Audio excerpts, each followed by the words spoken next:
The world is saved.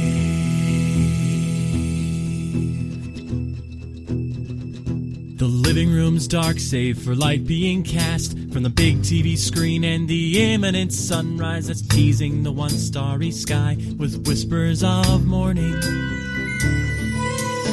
Hey, George. I hate you so much right now. That's fair. Yeah. So I want to jump right into what we played was a game for the PlayStation called Azure Dreams. And the reason I want to jump right into that is because then I get to tell the story about how we were discussing earlier that as adults, this name sounds a lot like a strain of marijuana you would get in like a head shop. Yep. And the more I thought about that, the more I was like, some of the visuals also kind of lend themselves to like tripping out with like the zany backgrounds and stuff. So like, I'm pretty confident, I live in a state where marijuana is legal. I'm pretty confident that I could find a pot shop that would sell me Azure Dreams. Like I'm pretty confident. Play Azure Dreams while on Azure Dreams. And given some of the other like struggles that this had, right? Because there's a whole bunch of stuff that we're going to get into, but I'm wondering that if you were high on Azure Dreams, if it would be like the refocusing lens, so like all of like the weird edges that it had would just be perfect, like it would be the decoder to like the game's been encoded and the only way to decode it is to by be being on Azure Dreams. On Azure Dreams, yeah. I mean, if that was the case, like I think we should stress test this. Like the next time I'm in Colorado, right? Like we should just do that.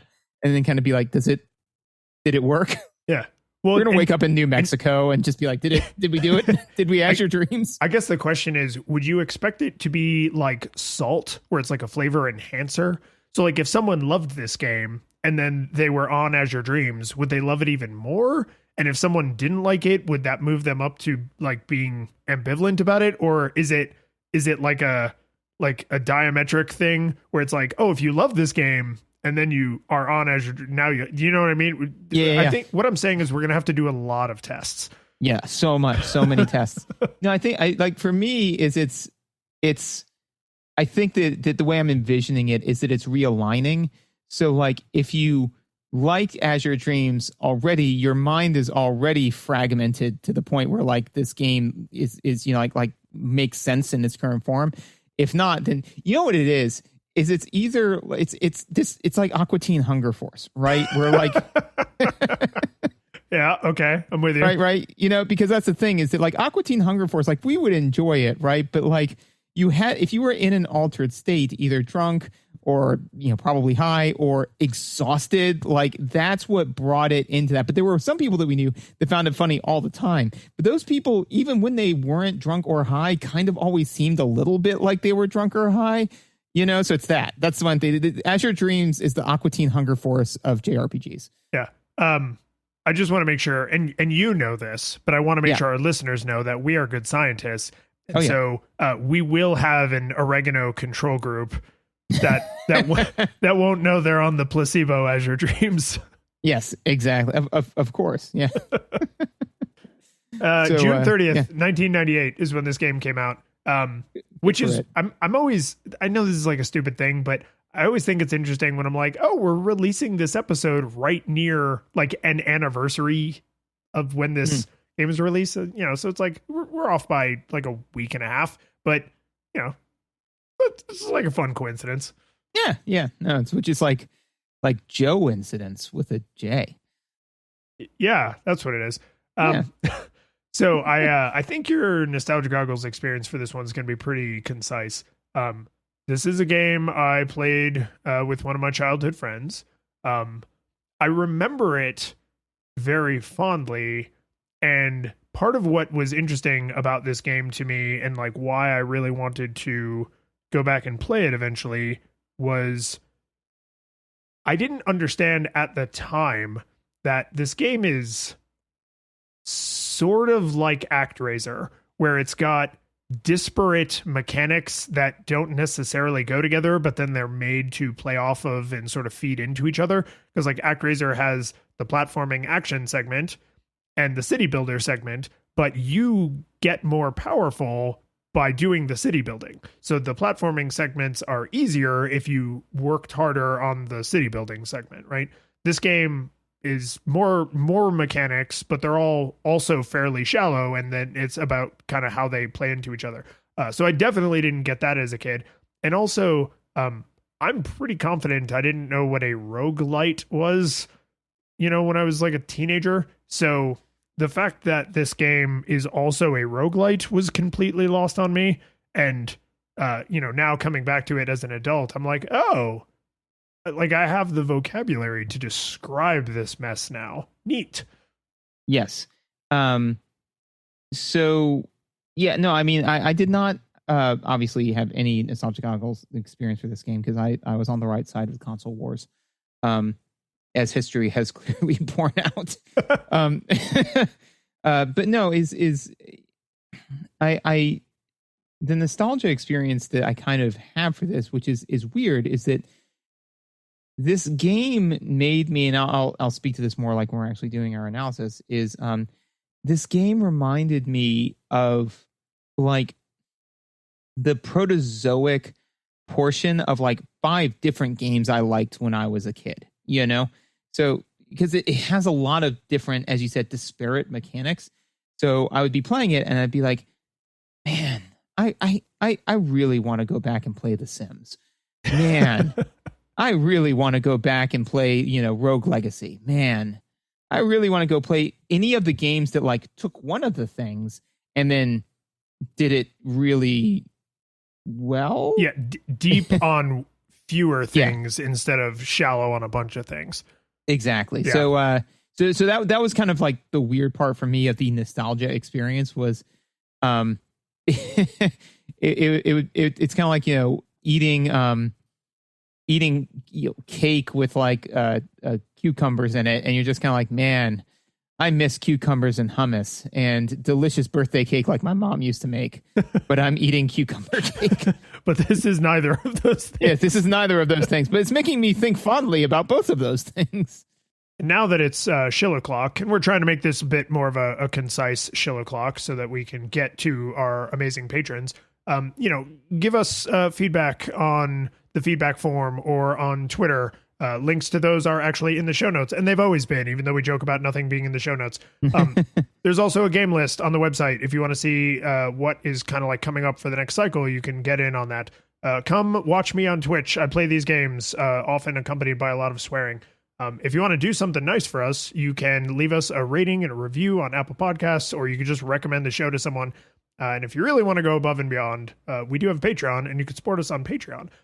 All levels of our supporters get access to the after show that we now do. So if you want more of this mess, you can get more show for as little as $1. But if you show up and you pay at the 8-bit classic or 16-bit hero support levels, then we shout you out. And our 8-bit classics are Kevin, Stomper of Bombs, John, Eater of Mushrooms, and Yarno. Shooter of the Green Turtle Shell. And our 16-bit heroes, Michael, Slinger of the Red Turtle Shell, David, Wielder of the Lightning Bolt, and Jacob, Holder of the Blue Shell. Yeah. Jacob's the one you got to watch. Yeah, man. He's the one that's going to make you break your controller. All right. I suppose we should talk about the visuals for Azure Dreams now. We should. Game, it had some visuals. Look, man, I could sit here and talk about the visuals for the sake of visuals, but here's the thing, is that I don't know what the environments look like because the avatar took up 95% of the screen. You are so big. You take up so much of the screen, and it's so needless. No, so we can talk about the actual visuals. I know I'm going afield right off the bat, but like I paused the game to turn and whine to Megan about this, which was the fact that the town is bananas huge. It's enormous, right? Because there's a bunch of you're supposed to put in it, right? You're supposed to build stuff. Fine. I'm in. I'm game. Let's build this town, right? There's no like mini map, right? To say like where everything is in the town. Yeah, which is weird because you do get a map in the tower. Right. Which is, you get a map in the tower, which is procedurally generated. So kind of part of the point is that you're kind of exploring the unknown. But for that, you have a map. But for the town, you obviously don't, for whatever reason. But but the thing is that, like, because the camera is so zoomed in on you, you can't, like, see anything in the town. It is so difficult to navigate the town because you literally have to move 15 screens worth before you traverse the town. Whereas in a game like Link to the Past or Swords of Ditto, which is a roguelike Link to the Past, anything like that, the camera is pulled far enough away from you that you're maybe 3 screens away from traversing any one area. So if you're trying to explore an area, you don't have to explore very far before you can find the thing that you're looking for and start heading towards it. In this area, it was like trying to find my way home using a magnifying glass, and I'm in Canada. So I was going to talk about the camera later in my visual notes, but you have touched on something that I found to be more of a problem in the tower, because in the village, I just started mentally mapping out, like, okay, the restaurant is to the east of my house, right? The theater is, I put that down to the southwest, right? And I just, because it's a grid, I essentially just started to, like, commit that to memory, which admittedly is not like pshaw, you're complaining about nothing, like, but that was just my workaround. Mm-hmm.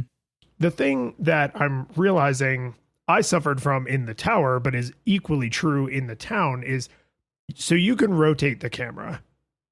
And we're going to talk about the controls later, but some of the controls are not immediately intuitive or easily discoverable because they're like weird button combinations.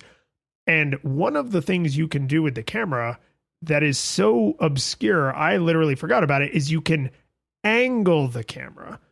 I didn't know that you could do that. Yeah, I didn't either. Right? Like this had to be reminded upon me because I was curious. I was like, oh, I wonder what a speed run of this game looks like. And because in the tower, if you have the camera down at a sharp angle, now you can see where monsters are, like, off in the distance, right? Mm. And so you could do the same kind of thing in town where you could now see everything that's, like, kind of up and behind you. And since you can freely rotate the camera, up and behind you can be any direction. But I was 99% of the way through all of the time that I was going to have to play when I watched this speed run. And so I was like, I could have been doing that the whole time. I could have been doing that the whole time. Like, And so I thought of it in terms of, like, how would that change how I behaved in the tower where all the combat happens? But yeah, if you're trying to navigate the town, it'd be nice to see what the hell you were looking at too. Yep. And to your point, you committed it all to memory, right? I mean, literally, I had to use GPS to get to work for the first 3 months that I worked there. Like, my spatial reasoning is just the hottest of garbage, right? So I mean, like, again, affordances, right? I never considered myself to be a disabled player, but this is apparently one of those blind spots where I could have used an affordance. And again, like, I didn't really understand why, why you took up a bajillion portions of the screen. I don't know. But it was something that I had to get off my chest immediately. So visuals for the sake of visuals, I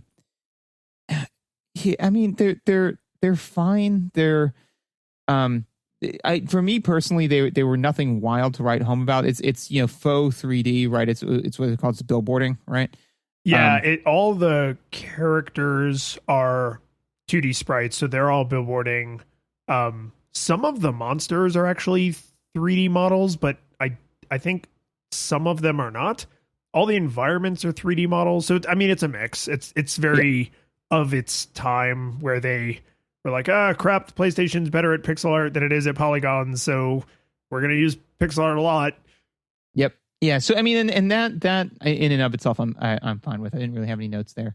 The dungeon. I mean, like, it's all fine. That one of the things that they do, visuals for the sake of visuals, that I really always find enjoyable and immersive, and was mind blowing for the time, is that your equipment, the equipment that you equip, is actually reflected by what you're holding. Yeah, the wood shield looks like wood. The diamond shield's all blue. Yeah, so I mean, like, that was revolutionary at the time, because I remember, playing RPGs and whatnot, when I was younger, and, you equipped the, Azure shield of pottery or whatever, right? And that was your randomly generated example? Yeah. Yeah, you want me to go for another one? Just keep hitting like randomly generate. That's going to be the after show, is just like me randomly generating just a series of insane mundane items a person would use as a weapon. But yeah, so your plus 10, bulwark shield of faithfulness was the same as your, wood 2x4 that you found in the back, So I mean, like the fact that it actually looked different, made you feel like, yes, I am involved and invested in this RPG. But other than that, honestly, there was nothing about the visuals that I was like, super excited about. So I really like the character portraits. I love how detailed and over the top they are. But here's the thing. If I'm being honest, I have to be clear on what I love that you call visuals for the sake of visuals versus my feeling about the art itself, which is I really like that when you're talking to basically a character you can date or that is like story important, they get a big character portrait. Most people have multiple character portraits, so they have a happy face and a sad face and a confused face, right? Like a handful of different ones. And that just, with small, well, massive in some circumstances, but with, small character sprites, it's nice to see that like big artwork, and it's kind of a continuation of what they were doing toward the end of like the Super Nintendo era. So it feels like, oh, look at all these pixels we have. We can make like bigger, flashier RPGs.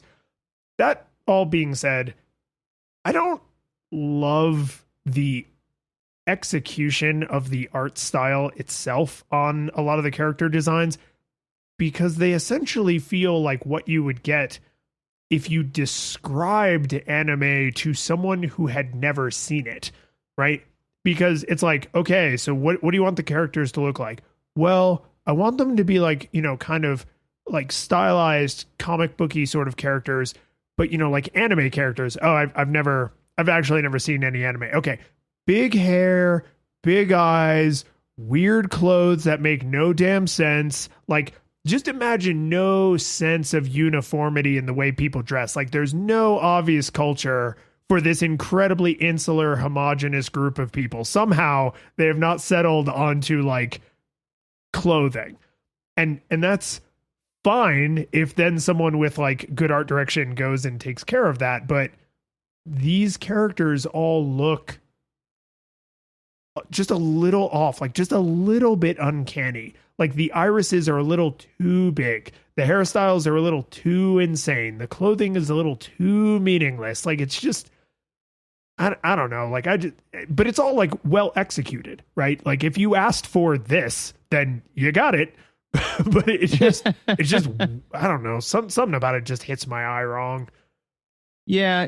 No, I mean, that didn't hit me in that way, but I think you're kind of hitting on the theme to me for the visuals, which is that, and kind of, I mean, the game as a whole, which is that it's just, they're not special, right? Like they're just, it's like, oh yeah, like, what are the visuals like for this game? It's like, well, there's monsters.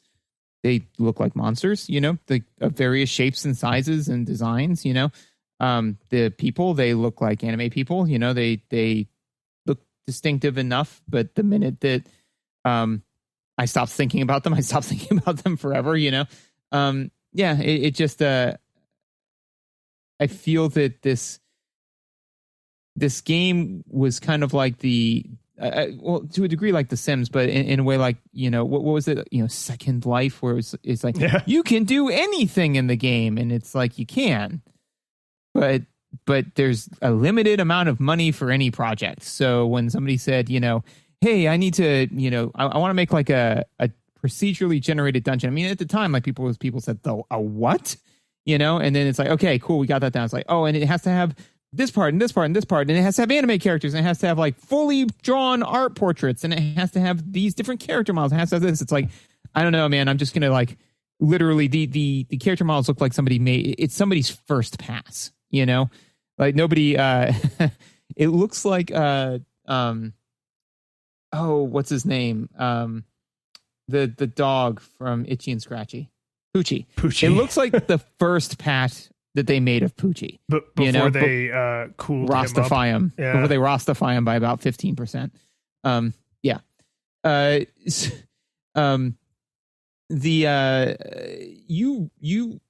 You run so fast in this game. I know that sounds like a mechanical note, but since I dumped it in the visuals in the last one, I kind of dump it in the visuals here, which is to say that because the reason why I look at it in terms of visuals is, and this kind of goes back to what we were talking in the pre-shows, it's all relative, right? You're not moving quickly. It's just that the world is moving fast around you, right? So it's how much time does it take for you to clear to the edge of the screen?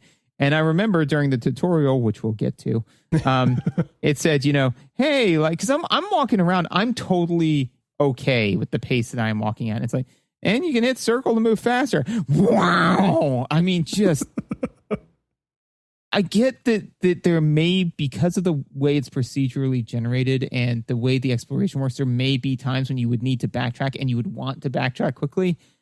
Man, I do not know why they made you move that fast. That seems excessive. It's when you are backtracking through a slogging part, it is kind of nice because, and this is without talking too much about the mechanics.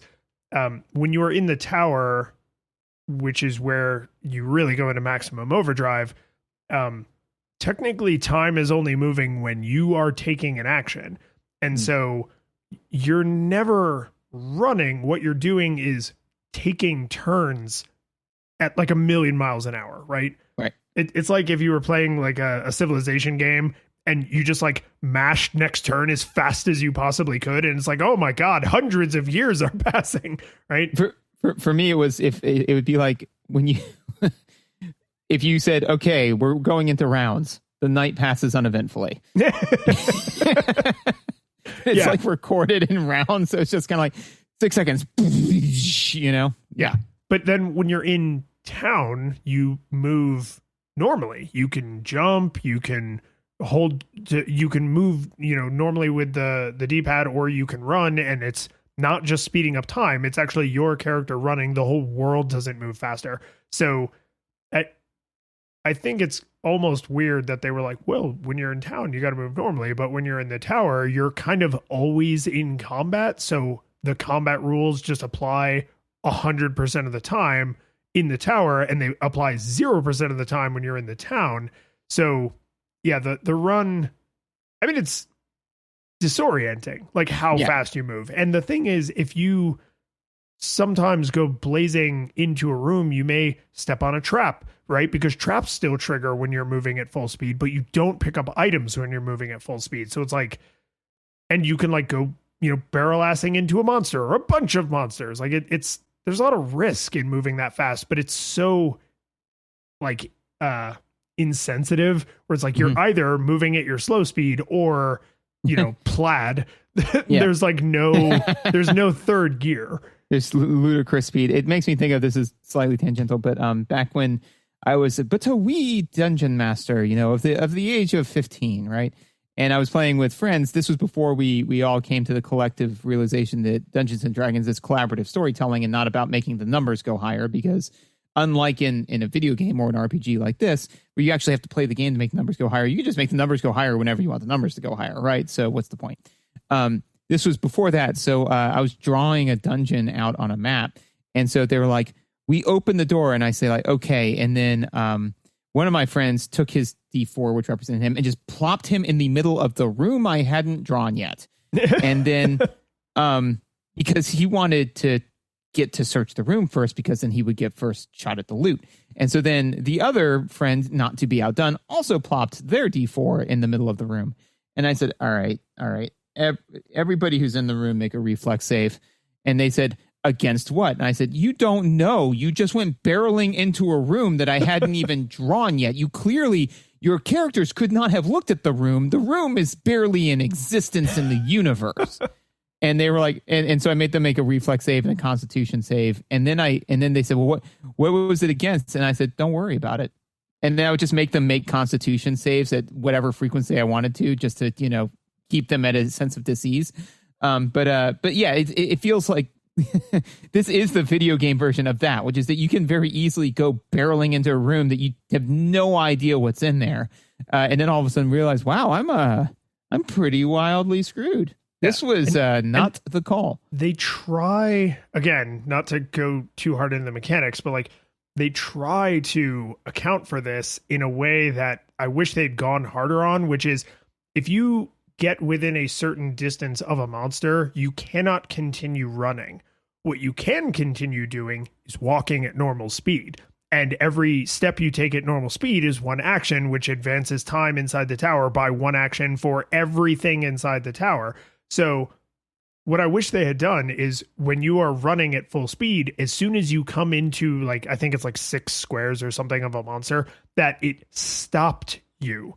Even if you're still pressing on the D-pad, that it actually just brought you to a full halt. So then you could assess the situation. Because when we say like in our Real Monsters, we talked about like how fast you move. And there's been other games where we're like, oh my God, like you move so fast, so hard to process information.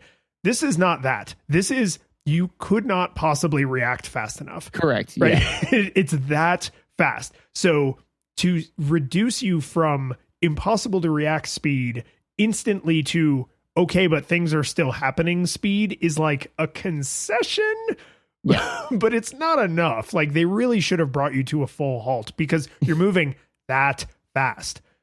Yeah.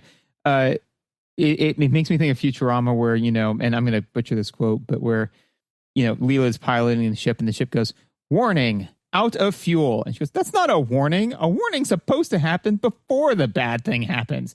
Warning, the ship will crash in 2 seconds. See, that's better.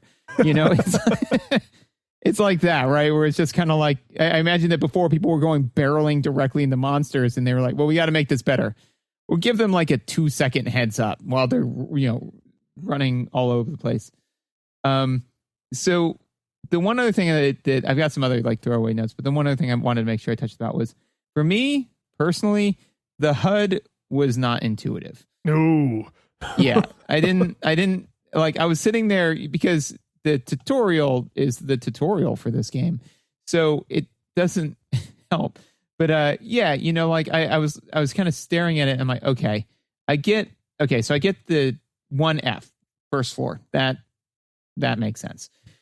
There's then so far so good. Yeah, there's then your level, which is kind of marked off by like an LV, but it's kind of difficult to see, but you can kind of get that. So I'm like, all right. And then 33/max 05, like 050 or whatever. I'm like, and the problem is that as you said, as you move, time passes, which means as you move, you get hit points back. But let's just say that you were hypothetically barreling through the tutorial because you mistakenly thought that the game would teach you stuff through gameplay, right? You don't know what that is, You got to pay really close attention. And then there's also kind of like a life meter below. And all of that's not very intuitive, right? The thing that broke me, though, is why is your gold amount on the HUD? Like, why is that information I have to have quick, perpetual access to in the dungeon where I can't spend money? As opposed to maybe like my pets or whatever, hit points, I don't think you would need it all the time, but speculating wildly, they had that corner, which, oh, by the way, you can move the HUD and make it vertical instead of horizontal. Another thing they do not teach you. Sure. It's not, whatever. And it has slightly different information in it when it's vertical instead of horizontal. Yeah. So if you felt bad about the HUD, you didn't even know to feel worse. Right? Oh my God. So okay. Yeah, that's fine. My rampant speculation would be you need monies to grow the town. And so to exchange for goods and services. Yes. So if you are trying to get to a certain amount of monies, or you are right about to die, the monies might, because you lose your monies, it's a roguelite, right? So if you die in the tower, you lose everything you were carrying, including all your money. So maybe it's there as like a, hey, remember that if you die, this is how much you're going to lose, plus any items you're carrying. which is not great, but I mean, maybe that's what they were thinking. Like, oh, we have this small amount of space, and this is like a kind of reminder of what's at stake if they fail. So you said like, oh, well, what if there was a HUD for like your familiar that's like following you around? There is. It's behind a button press. If you hold down the shoulder buttons, because you can eventually have two familiars following you all the time. If you hold down L2 or R2, it shows a HUD for that familiar and lets you do quick directions where you can give them specific actions. Again, none of which is explained in the tutorial. So wait. So just for the record, because the familiar is like the thing that's keeping you alive, right? I mean, until you have truly banging equipment in the very late game, yes, your familiar essentially does all the work. Right. This is Pokemon, but sometimes Ash gets a wooden stick and beats the other Pokemon too. Yes, yeah. Which I think would have made Pokemon way different. If the trainers got involved, yeah. Pokemon gotta beat them all. Oh, it's you and me. I know it's my destiny. So the thing that is keeping you alive, right? That's hidden behind the button press. But the gold's not. So the resultant of the pipeline because like arguably then, if we're being purely Machiavellian, the Pokemon is the pipeline for the gold, right? So like they facilitate getting gold, and the more HP and mana and all that kind of stuff that they have, the more gold you can get to then upgrade the town, right? So yeah. So I would be more concerned over the pipeline's integrity than the resultant. Right? I would rather press a button and then have it pull up how much gold I'd made so far, because that's not a decision I need to make on the fly. Like when I see a monster, I'm like, oh man, do I want to engage that or do I want to run? Like I would like to always know the current health and position of my familiar, as opposed to, but then when I'm out of combat, I've beaten the monster, I've done whatever it is I'm going to do to just quickly check on my gold. That's just me, my own personal opinion. I'm absolutely correct, but here's the thing. If this was if this game was designed mechanically identically, but on a 16:9 canvas, I guarantee you their information would be on screen all the time because they would have the real estate to do it, right? On this lower density and smaller dimensions screen, they don't have the space, because then even more of the floor and the threats and the monsters that are coming to murder you would be obscured. All of that being said, I don't think it would actually be worth, at this size canvas, having the monster's information on the screen all the time, because if the monster dies, you go, oh no, and then you open your menu and use a wind crystal and you escape the tower.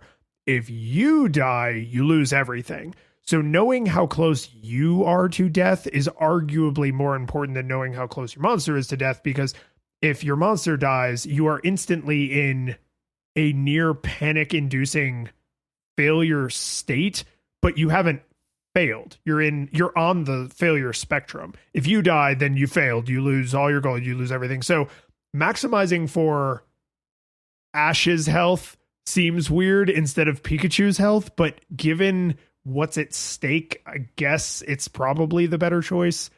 Oh, agreed. No, but what I don't think needs to be on the HUD is like if we're saying real estate, I don't think gold needs to be on there. Yeah, probably not. Yeah.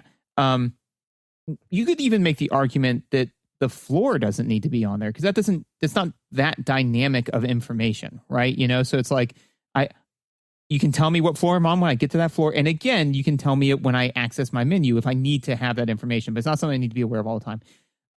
So if we're going like, no, we got to cut deeper into the budget, I would even make the argument that your level isn't something that you need to know all of the time. The thing that you need to know is your hit points, which I agree completely. You need to know your hit points. Then, so for me, I agree. It's first your HP, then your familiar's HP, then kind of everything else, Yeah. And you could one might argue that they're saying like, well, but knowing what floor you're on, because the floor you're on is also always the exact level of the monsters on that floor. 10th level monsters appear exclusively on the 10th floor. There may be some randomness, but I don't think so. And so you might want to track your level versus the floor level, so you know approximately I am going to be encountering 10th level monsters and I am 10th level, and I know that I'm going to be encountering 10th level monsters because I'm on the 10th floor. But again, none of that is explained to you. So for me to even speculate that that emergent connection would be valuable would require the player to have all of the pieces of information that I am speculatively linking together, which the player is not guaranteed to have. Right. Yeah, no, I agreed.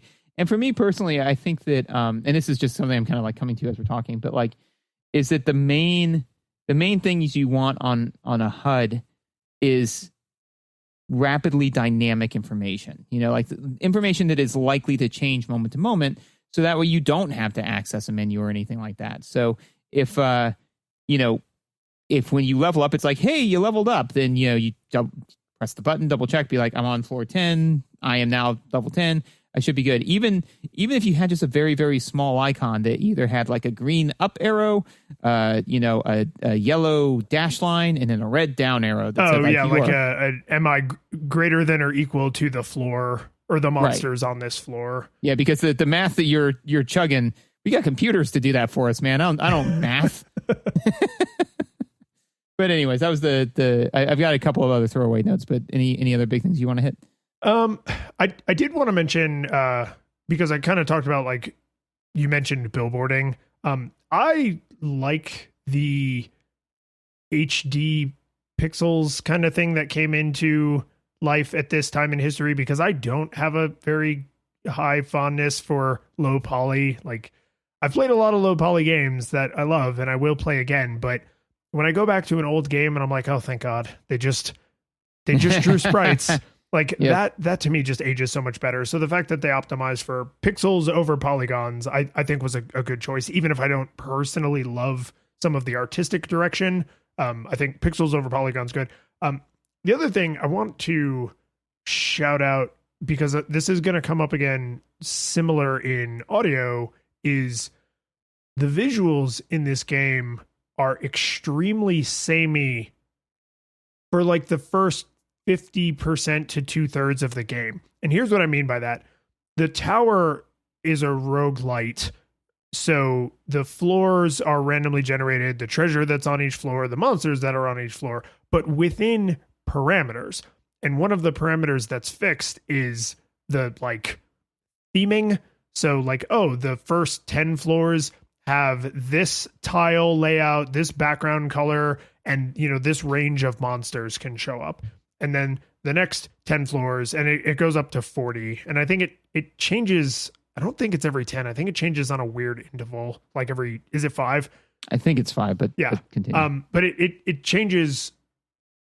By the end, you go through like the whole, panoply of Mario levels. It's underwater themed, forest themed, volcano themed, right? Like, you eventually see a huge variety of environments and of monster designs, but it's roguelite. So every time you enter the tower, you enter on floor 1. So that means you see that layout a billion times. You see the early monsters a billion times.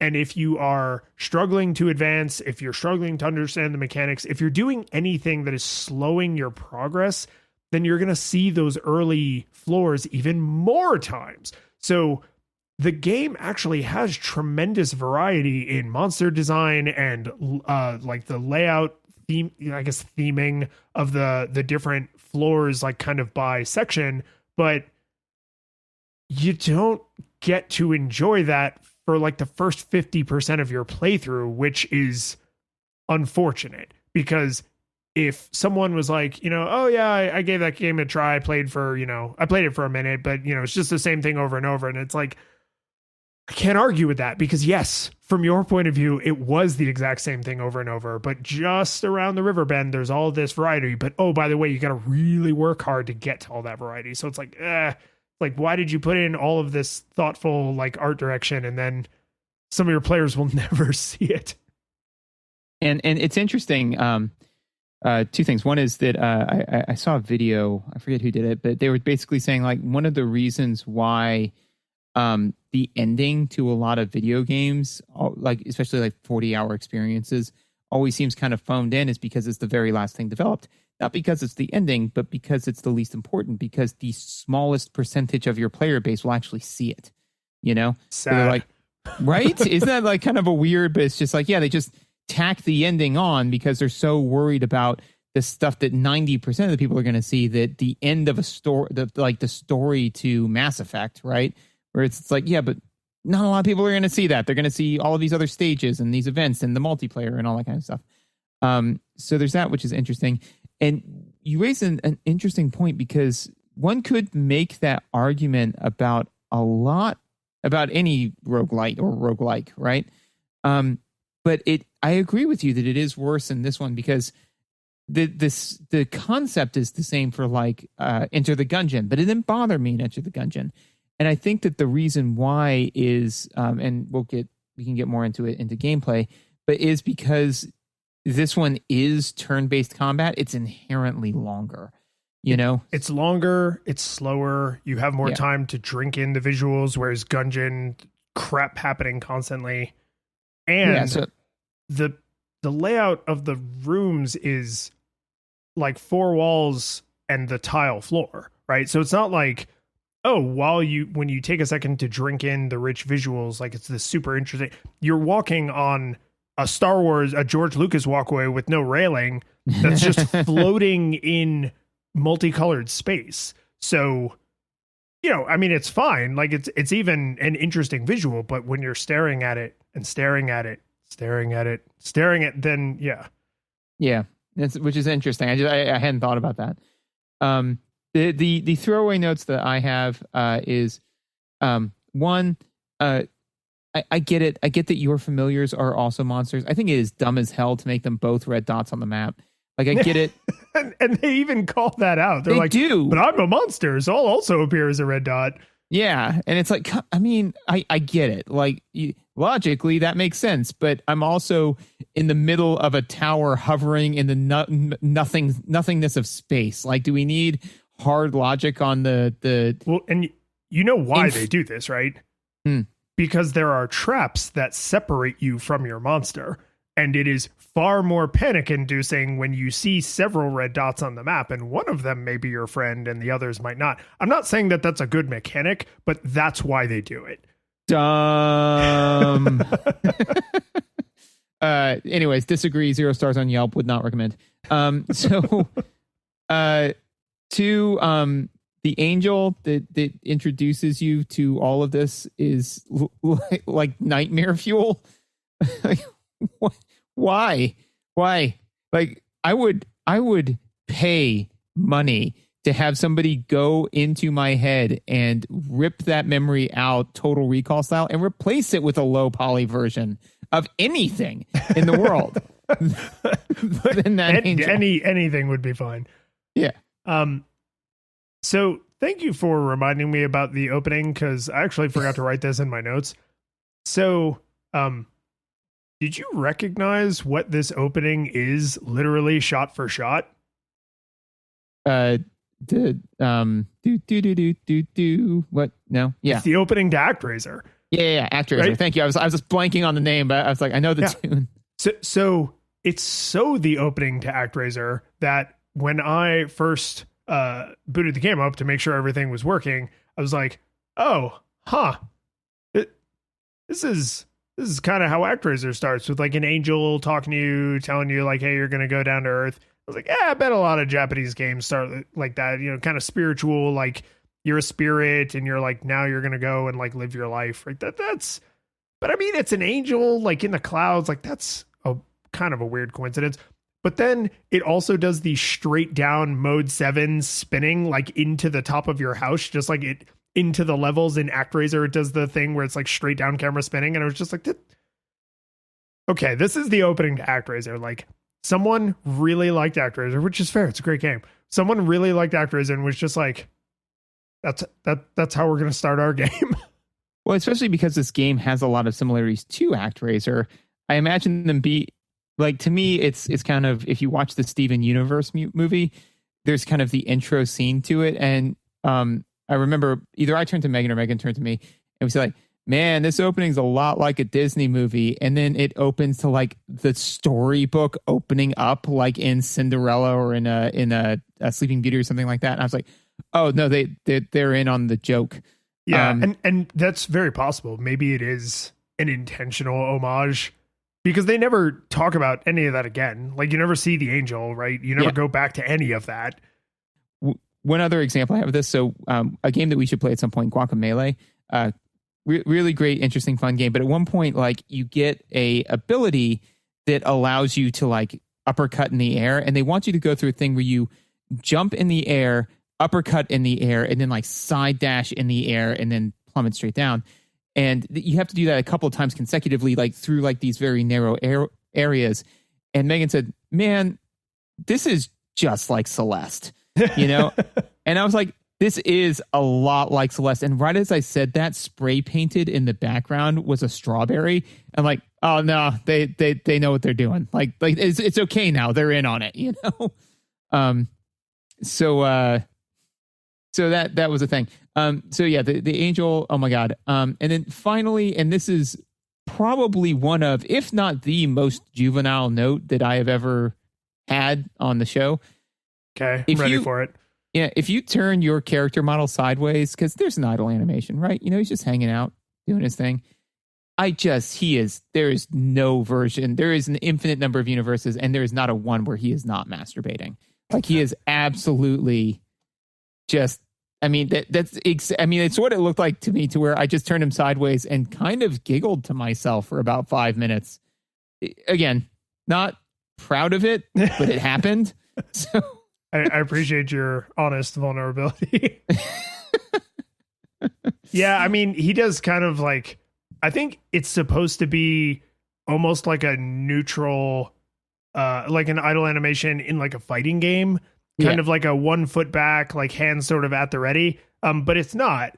It's 1 foot back a little and hands moving back and forth down by his hips. So yeah, I mean, my brain didn't go there, but at the same time, like I can't really refute your interpretation. Do you have anything else for visuals? No, I don't. And I'm going to grab the first comment of audio, which is, the audio the music has the exact same problem that the visuals have, which is they're really samey at first, right? So this game, you spend most of your time in the tower. There's essentially a single leitmotif that is reused every time the theming on the visuals changes. So every 5 floors or whatever we said it was. That's cool. But that means that every time you first enter the tower, it's the same music. And honestly, I love this song. Like, I like the music in this game a lot. Like, I think it's really good. But the cool thing that they do is as you get closer to the top of the tower and the world gets progressively scarier and more dire, and there's more things that can like one-shot you and like cripple your familiars and separate you from your familiars, and things are getting harder and harder, the song... sometimes it goes on some floors, it's in a minor key. So it's like kind of foreboding and creepy. They slow it way down. They take instruments out. They put other weirder instruments in. Like it's actually really well executed, but just like the visuals on the higher floors are really interesting. Not everybody's going to get to hear this. And honestly, the thing that made me really appreciate it was watching the speed run, because every like 3 minutes, the song changed because he'd gone up enough floors again. And so you got to hear the melody slowly like descend into like terrifying madness over a period of like 15 or 20 minutes, which is pretty damn cool. But if you were just doing a normal playthrough, a run that gets you all the way to the top of the tower could take 45 minutes, an hour, longer, way longer, like depending on what kind of player you are. So you're not as likely to even notice that that's happening, let alone get to feel the full effect of it. What you're way more likely to notice is, holy shit, this is so repetitive. And that's unfortunate. Like there's something thoughtful there that should be appreciated, but most people are probably not going to get to appreciate it. Yes, no, and I certainly didn't get to appreciate it because I did not get very far in this game. So you know how a lot of the times I just kind of phone it in on the audio, like it's not. Is this not that time? No, this is worse. Oh no. So few notes for audio. It just, I don't know, man. It just didn't really make a huge impression on me just because I was dealing with a lot of the mechanical stuff that was like, to me, the audio was just a high-pitched tinnitus squeal in my ear as I was dealing with some of the mechanical problems that I was struggling with. So, since I didn't do this during my nostalgia portion, I'm going to go ahead and insert it here just so I have something to discuss, which is that this is one of those games where you get to name your character, right? Oh, no. Yeah. Yeah. And so I named my character Yu-Ho, which tickled me because that led to many very engaging sentences that the characters would say to me. Some of which I would like to share for you now, which was, "Listen, Yu-Ho, a man must take good care of a woman." That was good. And then, "Hey, Yu-Ho, where are you going?" And I was like, "That's good. That's good. That makes sense, right?" This is Azure Dreams, the Spike Lee cut. Yeah. But the other one was just like, it would have been, like Ko, right? Was his name, or if you named it like Link, it would have been like Link, no, right? Totally innocuous sentence. And even with my addition, it wasn't that great because it was just Yu-Ho, no, right? So that's fine. But the way I read it tickled me because it was like, Yu-Ho, no. And that's the only way I heard it, and that's why I saved that one for last. So that's what I listened to instead of the audio. Do you have other like meaningful notes for audio? I mean, anything we say, its meaning is debatable, but anything we say is more meaningful than what I just said. So, well, fair enough. Yeah. So I'll bring some like critique back to your honestly really funny story because I have something to say about the translation later that you picking a joke name for your character would have actually made my feelings about the translation very different. So that'll be interesting to maybe circle back on. I wanted to call out the sound effects because a lot of times, and I mean a lot of times, like an overwhelming number of times, I think both of us are kind of like, it has sounds, they're fine. Right. Yeah. And they're not good. They're not bad. It's like they're doing their job of mostly being like plumbing where you only really notice when they're not working and they're a problem. I actually, and part of this may be because I've been playing games so much more with headphones on, particularly when I'm streaming. But the sound effects in this game are like really bombastic. Like they have a fair amount of like kind of bass and punch, but they walk this very thin line of somehow not coming across as silly, with the exception being the jump noise. The jump noise is like a very Mario like whoop. That one's pretty cartoony, but like when you hit something with like a melee attack, or if you get hit by a melee attack, it's a big, heavy like boom, and they support it with the visual because it like zooms in just a little bit, like when the hit happens, and then it pops back out. So like you get this kind of jarring visual that's supported by this like bombastic attack.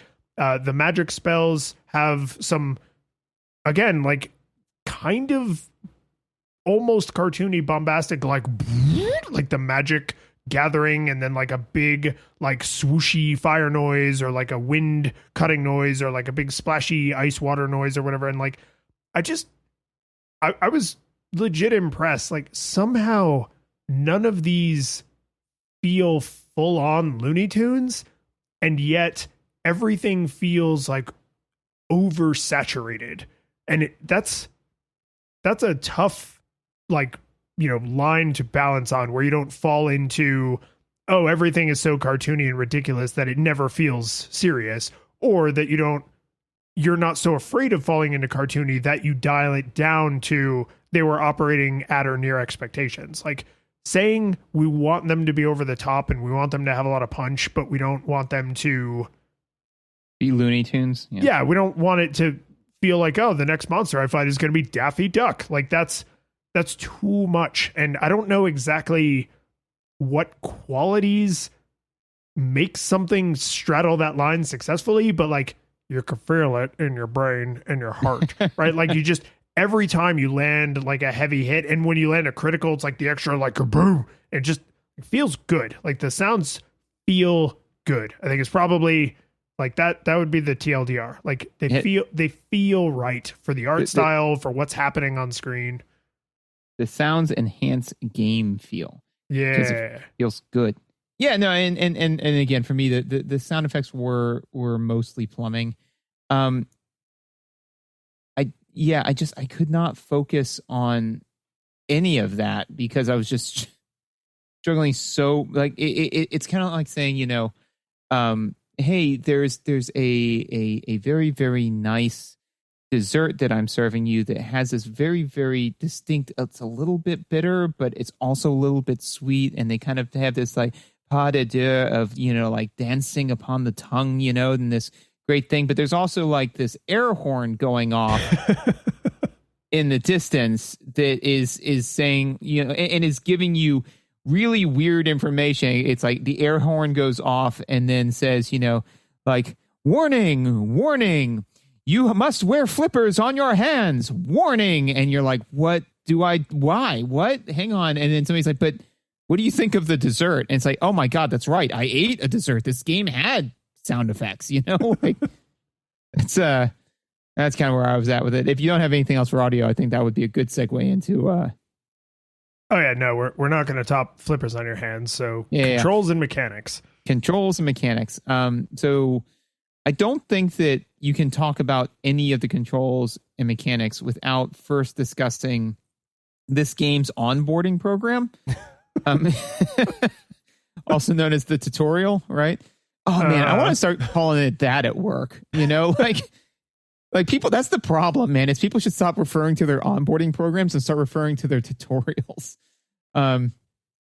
So this, oh my God, this game has a tutorial. Technically, it is so perfectly wrong. It is almost. It is an amazing exemplar, not of poor conveyance like Jekyll and Hyde, where it's like you kind of know what it is that you're trying to do based off of where everything's laid out and where the tower is and kind of where the game funnels you to. So it's not poor conveyance, but man, you could write a masterclass on how not to do tutorial, and it would be like this. One of the more insidious things that it does, though, that I think is actually clever in its awfulness, is that one is the tutorial is 99% text-based. It's just bodies on bodies on very bodies. Little doing. Yeah, very little doing, all like, and it doesn't say like, now you can do thing A, now go do thing A. So the two insidious things is, one, there's no gating mechanics, right? So the game developer just relies on the fact that you got it, like they don't ever test the fact that you got it. So therefore you could not got it and get through very vast chunks of the game. So no gating mechanics, paired with the fact that the entire tutorial is bodies of text that is right behind an ungodly long exposition dump, right? So you have just gotten if I wanted to read a book, I'd read a book. So you're just like reading a book. They're telling you, not showing you. It's like, hey, first there was your father and he did a thing, and then you were around, and then this other thing happened, and then this other thing happened. You're like, all right, I got it.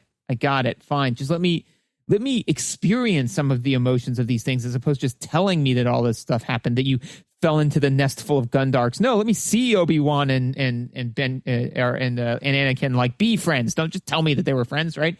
So after all of that, they're like, okay, now it's time for the tutorial. I'm like, oh, thank God, I get to go do stuff. It's like, well, sort of.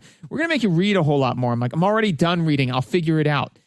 Which honestly, in many games, works for you, right? If they say like, here's a big body of text for the tutorial, and you're like, yeah, whatever, I'll just figure it out, right? That is not an option in this game, and there is no way to that. So Well, and okay, so I'm realizing as you are saying this that not only is everything you're saying 100% correct, and there's no arguing with any of it, regardless of what any of our listeners believe, is what is so uniquely broken about the tutorial in this game is exactly like the game itself. There's some issues with the translation. There's some issues with the controls. There's some issues with the mechanics. There's some issues with the way they choose to deliver it with you. And none of those things individually are catastrophic, but their powers combined form a mighty bad tutorial. And the game it's not a dating sim, but it has dating mechanics. It's not a full monster raiser like Pokemon, but it has like monster raising mechanics. It's not a full city builder, but it has city, right? So it's like the game is a bunch of shallow mechanics that are hopefully interacting in interesting ways.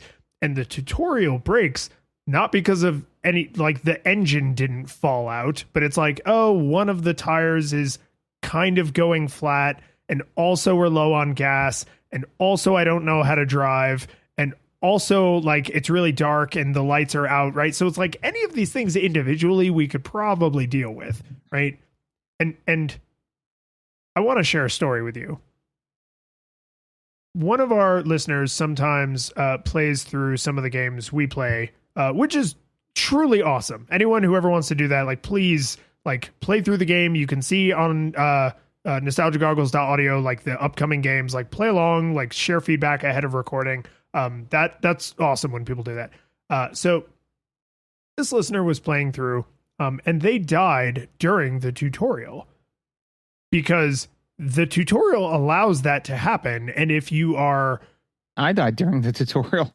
Yeah, right? And the thing is, they give you some gimmies, like, oh, here's some, like, crappy equipment, here's some, like, low-level monsters, and, like, the tutorial's kind of scripted. That's the very next time you go into the tower is not scripted. You're into full-on roguelite territory. And because this person did not understand the controls or the mechanics, or really even kind of what the objective was because of the translation issues, like, they just ended up hard quitting out of the game. Because they were like, I can't do anything, and I don't know how to start to rectify this problem. And I'm now so angry that I refuse to delete my save and start a new save file. So, like, that's bad. Like, that's a bad tutorial. Yeah. If the possible end result of your tutorial is my save is now dead, like, it's the tutorial. Your save shouldn't be able to die during the tutorial. And actually, interestingly, every single thing you just said happened to me with the exception of quitting simply because I had to do this. Yeah. Like, literally the only thing that... Why are you making me do this? Yeah, no, but I mean, like, the only reason why I came back in was because I'm like, I have to review this episode. So I didn't redo it. I just kind of slowly pieced together. But yeah, basically I died during the tutorial. So I was like, okay. So I popped back up in bed and I'm like, all right, well, that was weird. But surely I've kept some of my stuff now. So I just went right back into the dungeon, but I was like, okay, so since I died obviously during the tutorial, they'll just rerun the tutorial for me, and I'll pay more attention this time.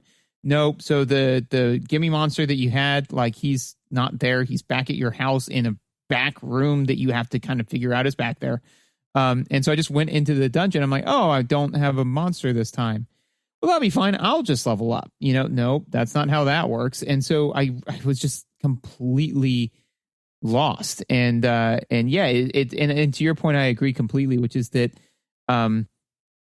it is a panoply of terrible things, right? It all just kind of comes together in this beautiful mosaic of broken, right? Which is funny because mosaic made out of like broken glass or broken tiles, and it's like, oh, each individual thing only has a small break, but they come together to make a huge broken thing. I'm just picturing where it's just kind of like you're zoomed way in on the mosaic, and you're like, yes, but if I zoom out, it'll all come together. And you just keep zooming out, and just more broken glass. It's like, but eventually it'll be a picture, right? No, just nope. Anyways, so again, just not to spend the whole time complaining about this one thing, but yeah. So then for me, a game like this where, like you said, it's got dating sim mechanics, it's got roguelike mechanics, it's got Pokemon mechanics, it's got city builder mechanics, there is a lot of game to this game. Man, you have got to have a good tutorial for it. And they didn't. So because of that, when you said like, man, you got to put a lot of time into this game, like there's mechanics I'm still figuring out. I was like, I never will, because I'm going to have to now, as opposed to being given, given this console, what I've been given is a giant, 10 by 10 by 10 plot of dirt and a fossil dusting brush, and was told to go find the console so I can then go play this game. So to your point, right, where it's like it does a lot of things, none of them well, right? The immediate quote I thought was Bender, where it's like, I've been pursuing your fortified wine list, and I've selected the 71 Hobo's Delight, the 57 Chateau Partey, and the 66 Thunder Chevets. Exquisite choices, sir. And mix them all together in a big jug. Like that, I think is kind of this game in a nutshell, mechanically. Yeah. Right? I mean, if I had to pick a single thing, like let's say for some reason you have a monkey's paw and the one thing you can wish for is fix a single part of Azure Dreams, I would probably actually go for the translation, because they do dump a huge amount of exposition on you. They do dump a huge amount of the mechanics on you via text, and that means clarity is paramount. So, for example, some things that are in this game that aged horribly are weird face button combinations. So, like, when you want to advance time in the dungeon, when you're moving, you just hold circle and then you press in the direction you're moving. But if you want to turn in place, like a monster is coming and I want to turn and face them, but I don't want to advance time, this is like one of the few movements they'll let you do that doesn't advance time.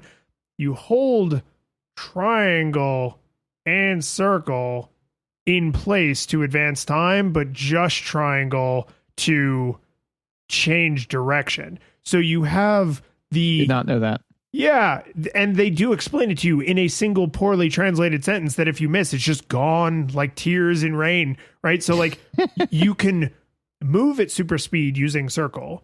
You can stand still and advance time at normal speed with triangle and circle, and you can turn in place with just triangle. So like you can kind of see they were going for this like almost like an adjective noun sort of thing, is like, oh, well, circle is the time advancing button. So think of that when you want to advance time. And it's like, okay, but can you like maybe elaborate a little bit, or like maybe give me some safe padded rooms to experiment with controlling time, right? Like help give me a safe environment to play with these complicated mechanics, not because the mechanics are too complicated, but because you didn't give me a safe environment to learn them in, right? And these translation issues are pervasive throughout, not just through the tutorial, but through the entire narrative. And nowhere is it more hilarious to me than if you do any of the dating mechanics, you spend a lot of time talking to the other characters in town, because that's pretty much all dating is in this game, is like talk to them enough times, maybe give them some stuff. Just like in real life. So I don't speak Japanese, but from watching, Bummer. It's fun. Oh, it's pretty, to speak okay. it. Yeah. Okay. So when I say this, you can confirm this for me if this is right, Yes. since you are fluent in Japanese. So Absolutely. Yeah. in English, we use pronouns in a lot of ways, in a lot of lazy ways, right? But if you're talking to someone, unless you're about to fire them or break up with them, you usually don't say their name directly to their face, right? Right now I'm talking to you and I don't say, but the thing about that, George, the thing about that, right? Because it's weird in English, but there are other languages in which that is totally fine. For example, in Japanese, you typically use someone's last name when you're being like more formal or more polite. There's a bunch of honorifics that don't translate into English at all. So those just all go straight in the garbage, right? But what happens is whoever translated this, or probably the small team that translated this, didn't totally understand the differences between Japanese nouns and pronouns and English nouns and pronouns. And so what you end up with is sentences back to back that read like this: can you believe George donated all the money for this temple? He must be a great guy. And it's like, oh, okay, I get it. This person doesn't know that I'm George, but once I'm more famous, then everyone in town will know who I am. But then you go talk to your childhood best friend, who is literally part of the opening cutscene, who says, I can't believe George is such a jerk. Why did you do that?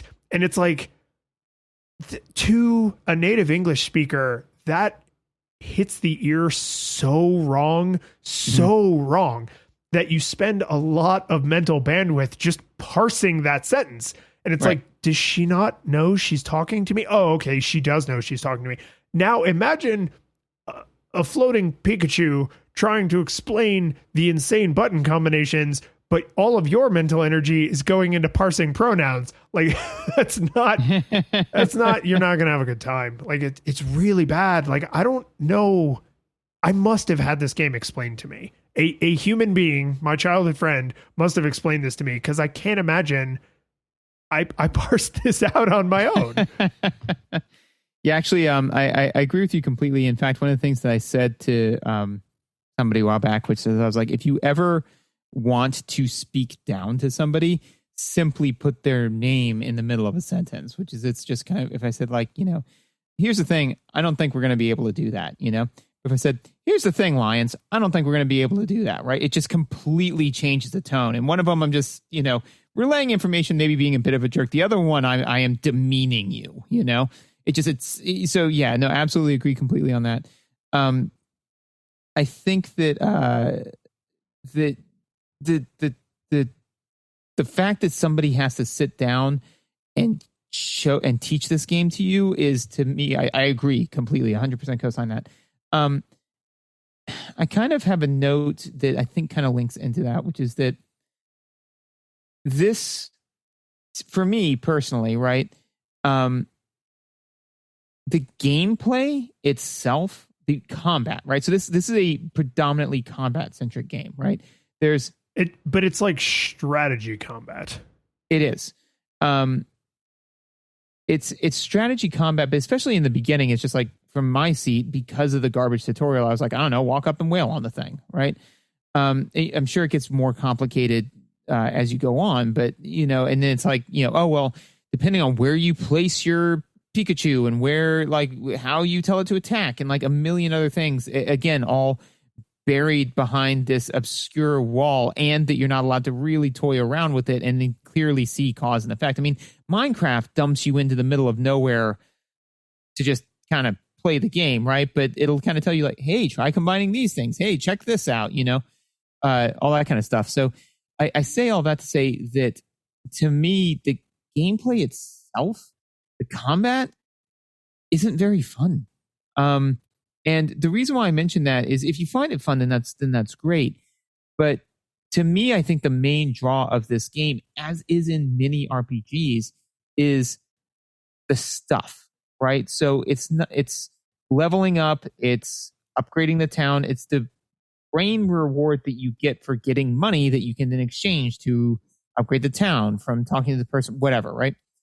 Which is to say that, from my seat at least, it's an extrinsic reward system, right? Where you're not playing the game because the game's fun to play. You're playing the game so that way the numbers go higher. You can get higher in the dungeon. You can get higher level, whatever, right? You're playing it for the stuff the game gives you, not because the game is inherently fun to play. And for me personally, that is something I have very little tolerance in my life for these days, Yeah. And I would argue that if a person found the combat system fun, then it's some intrinsic rewards and some extrinsic rewards. The problem is, I think it is unlikely a person would find the combat system purely fun and rewarding, because let's put aside that, like, let's just pretend you understood exactly how all the mechanics worked, right? You understand how you get to give your familiar direct commands and what it means for them to be in different levels of aggression and different positions around you where they try and stay like in front of you or behind you or to the side or where, like, are they supporting you with magic or are you having them attack directly? And some of the higher level monsters have like other weird powers, like they can cause status effects and they have ranged attacks and stuff. So like, let's just pretend for a second you understood all of that, right? The game doesn't put you into, I think, interesting enough situations where understanding those mechanics is required. Most of the time, you can get away with just bashing their skulls in. And which means you can optimize the fun out of the game. Well, not only can you optimize the fun out of a game, I would argue it's even worse. You can optimize the fun out of the game to about the 50% mark. You can get about halfway through the tower without really understanding, oh, I can command my familiar to use their special spell that they'll never use on their own. I have to tell them to do it. Or, oh, I have these ranged attacks. Or, oh, you probably didn't even realize because they explain it in a single sentence of poorly translated dialogue. But this game, the combat in this game is rock, paper, scissors. So every familiar has either air, wind, water, or fire as their element.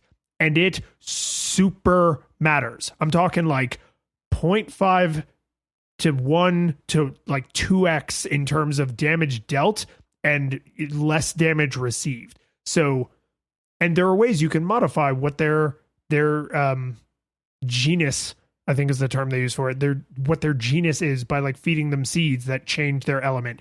And again, even if you understood all of this deeply, you can get about 50% of the way through the game without having to understand all of that. So your point about gating mechanics, like that comes back to screw you again after you've put 10, 15 hours into the game, because only at that point would you realize, like, you know, there's 40 floors in the tower and I haven't been able to get past the mid-20s on like many subsequent attempts. Even though my familiar is going up in levels, even though I'm getting progressively better and better equipment, I still can't really get past like the mid-20s, and I don't know why. And it's because you have to eventually dig deep on all of those mechanics. So either you wasted a monkey's paw wish where you somehow have intimate knowledge of all these systems and you execute on them, and maybe you find that fun or maybe you don't, or you bang your head against it until you either bounce off the game like you almost did, like one of our listeners absolutely did, and like probably a lot of people do, or you somehow, you know, carve the statue of David out of the marble with your forehead, smashing it repeatedly into the marble. And that's not good, right? Like it's not good that the poor tutorial like pays dividends, right? Like that poor tutorial is like a nega investment where it makes the early part of the game less fun, and it goes on to potentially make the end of the game inaccessible. Right. And I think that the term that I believe describes what you're hitting on is first order optimal strategy. You know, where basically it's the, you know, you can just walk up and bash everything. It's the Honda 100 hand slap, you know. Like that's going to win for a while, but then if you don't, but then it will lose all the time. Like when somebody hits a certain skill level, it stops working forever, you know? So it's good to have a first order optimal strategy that like gets people kind of comfortable with the game, but then you need to ease them out of using it, you know? And I don't think that the game ever does that. Also, I'm just a little, okay, so this is completely a pet peeve and a little tangential. I hate meaningless science babble, you know? I do, because it's dumb, you know? Because I mean, the thing that from my seat, right, is that video games have an amazing ability for tangential learning, right? I've been playing Civilization 6 now for the better part of like a year and a half, right? And honestly, there are things that I now can regularly and cleanly quote from very famous historical figures simply because I've heard it so many times. And you know, again, like, is it wildly important knowledge? No. But I mean, at the same point in time, knowing that Winston Churchill said, no matter how brilliant the strategy, one should occasionally check the results. Like, that's something that I say to people, and they're like, oh, yeah, that's kind of a cool quote, right? But it would be like that. But if somebody said, yeah, you know how Malcolm X said, like, no matter how brilliant the strategy, you should probably check the result. And it's like, cool. And then I quote that and somebody said, Malcolm X never said, why would you think that he said that, right?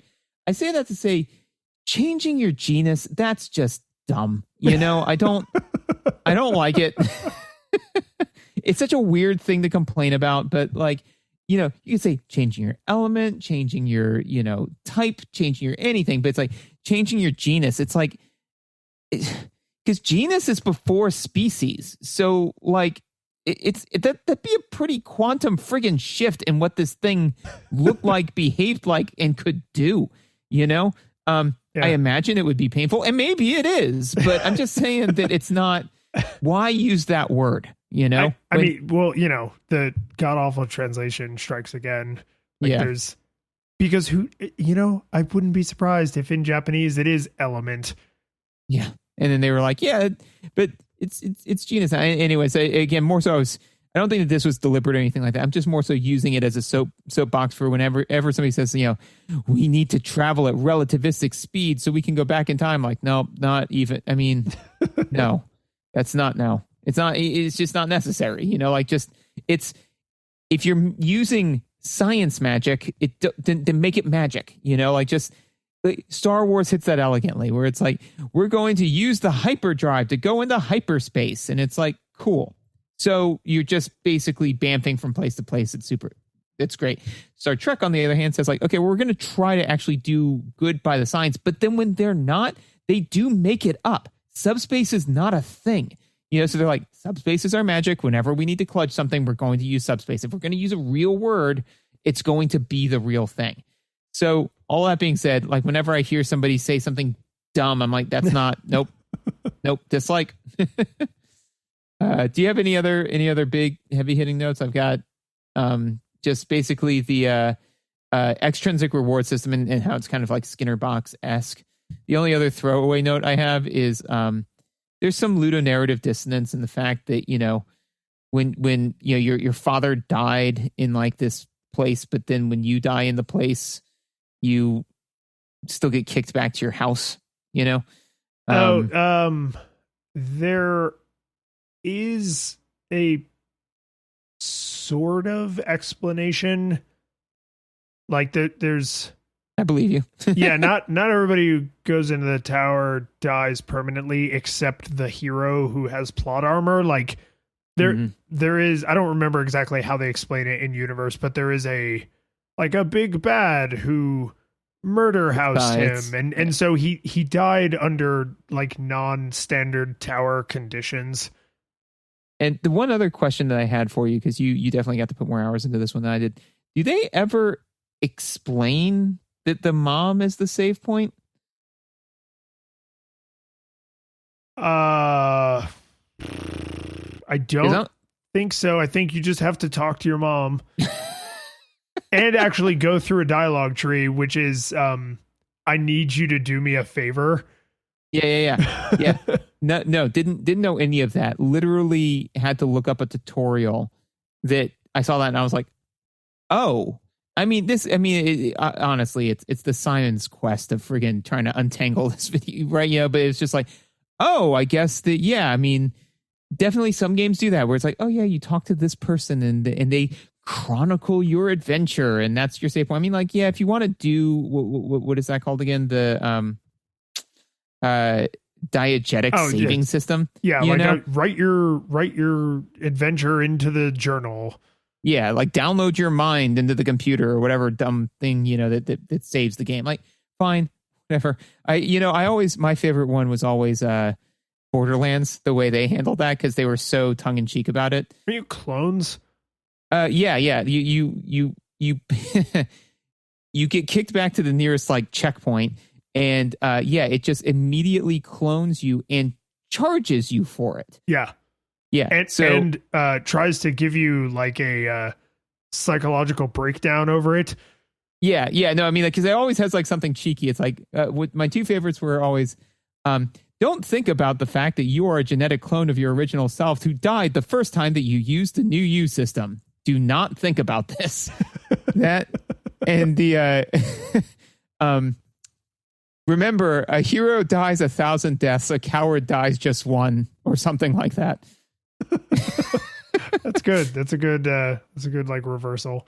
Yeah, right. I really like that one because I'm like, that's a kind of a deep cut because you have to know the original quote and like the meaning behind it. But it's like, no, you're the hero, so you'll die 1,000 times. But if you were a coward, you just quit and go home. Yeah, sad. I think instead of re-explaining my kind of feelings more succinctly, I will use this as my segue into whether or not I thought it held up, which is I have to give this game a nostalgia monocle because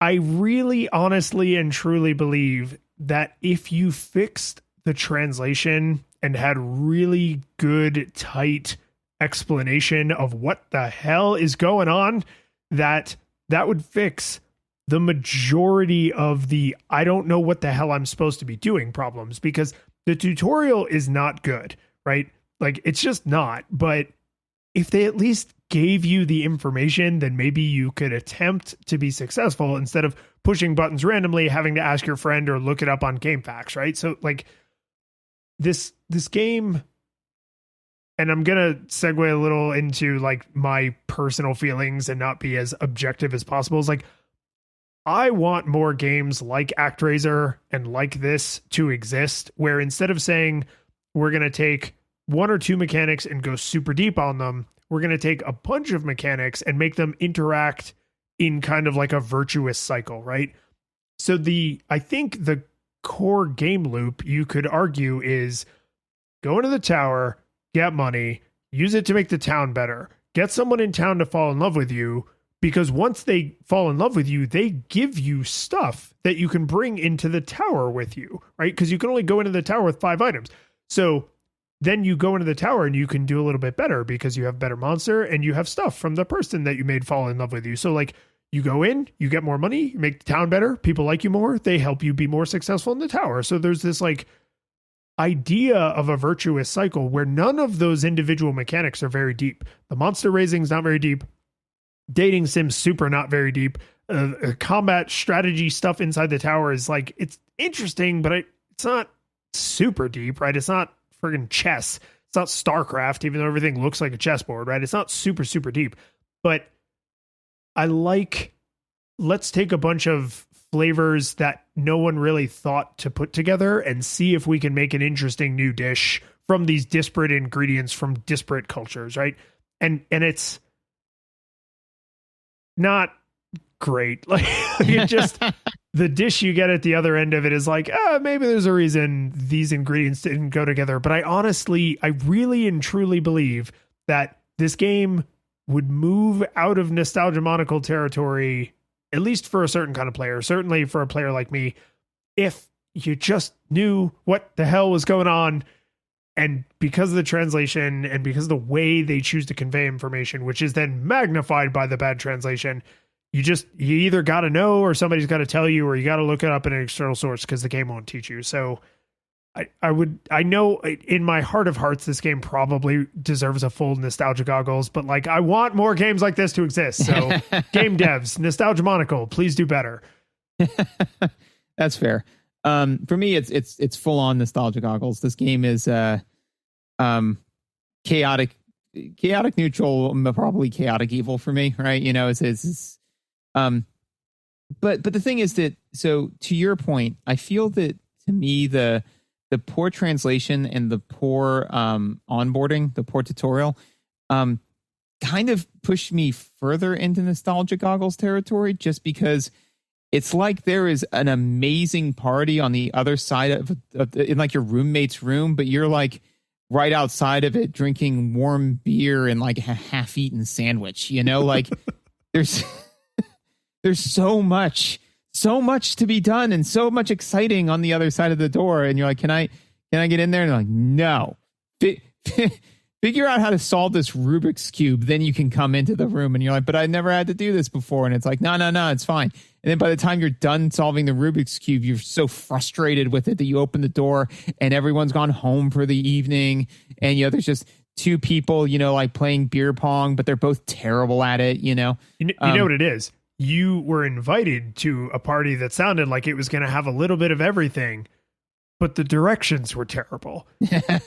So then you're just wandering around trying to find this party that everybody says is great. Yeah, it's like, where is it? And, and then sometimes people will invite you to to be on a team for a sport that doesn't even exist. I mean, come on, poop ball. I should have known. Turn left and go down 40 apples. What does that mean? Well, my favorite one was I forget who it was in your life that used to give uniquely bad directions where they'd say, take the second to left. My grandmother. Yeah. Yeah. I mean, to be fair, she never learned how to drive for historical reasons, but like you would think after being in cars enough times, she would have realized that was horrible, but no, second to last left. Or understanding like how time works, Maybe time worked differently for her. Time worked differently back then. In the good old days. So for me personally, it's full on nostalgia goggles. Unless, there's one thing that maybe could push it into nostalgia monocle. Hang on. All right, let's go play Azure Dreams. The curtain falls. The music plays.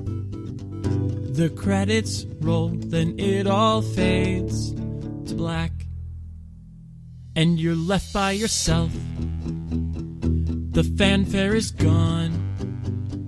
There's no player two there by your side to share victories won. But as you slowly progress down the hall to your bed, a few great events leak back into your head from the time that you spent traversing the land, battling evil, fighting the darkness, just sword in hand.